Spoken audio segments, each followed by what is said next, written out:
Headline news ઝીંડા વેદળતપુર Vadodara શહેરના પશ્ચિમ ઝોનમાં આવેલી સ્ટર્લિંગ હોસ્પિટલ સામે બાયોમેડિકલ વેસ્ટ મેનેજમેન્ટ રૂલ્સ 2016ના ઉલ્લંઘન બદલ કડક કાર્યવાહી હાથ ધરવામાં આવી છે.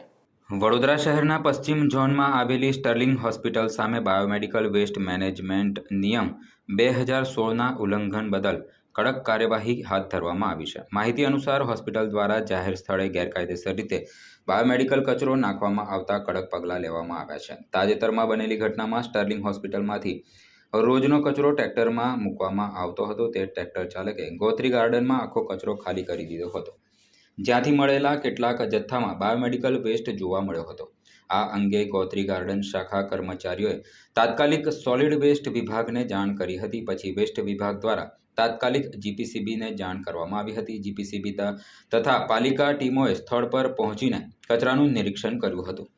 એન્વાયરમેન્ટ એન્જિનિયર કચરાનો અંદાજો લગાવી અહેવાલ રજૂ કર્યો હતો, જેમાં સ્પષ્ટ થયું છે કે સ્ટર્લિંગ એડલાઇફ ઇન્ડિયા પ્રાઇવેટ લિમિટેડ દ્વારા બાયોમેડિકલ વેસ્ટ નિયમોનું ઉલ્લંઘન થયું છે.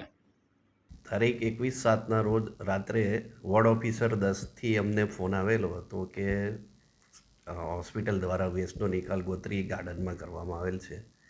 તો એ બાબતે હવે સ્થળ તપાસ કરવામાં આવેલી 21/7/2025ના રોજ, અને લગભગ 400-450 કિલો જેવો વેસ્ટ ત્યાં નિકાલ કરેલો હતો, જેને અમે તાત્કાલિક ક્વોન્ટમ જે બાયોમેડિકલની એજન્સી છે એના દ્વારા કલેક્ટ કરાવવામાં આવ્યો હતો, અને સેગ્રીગેટ કરાવતા એમાંથી લગભગ 2.5થી 3 કિલો જેવો બાયોમેડિકલ વેસ્ટ જોવા મળેલો હતો.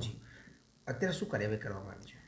એના આધારે અમારે જે ગાંધીનગર રિપોર્ટ કરેલ, તો ગાંધીનગર એને 30 દિવસની અસરથી ક્લોઝર ડાયરેક્શન આપેલું છે.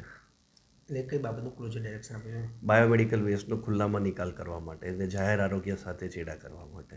હવે કંઈ પણ સ્ટર્લિંગ હોસ્પિટલ જો કોઈ કરશે તો તેને બંધ કરવામાં આવશે તેવી પણ નોટિસમાં ઉલ્લેખ એટલે અત્યારે આ 30 દિવસની અસરથી એને જે ક્લોઝર ડાયરેક્શન આપવામાં આવ્યું છે એનો અસર 30મા દિવસે જ લાગુ થશે. જો એ પહેલાં એણે એની પર સ્ટે મેળવવાનો રહેશે. જી.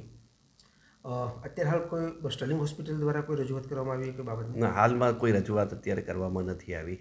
જી.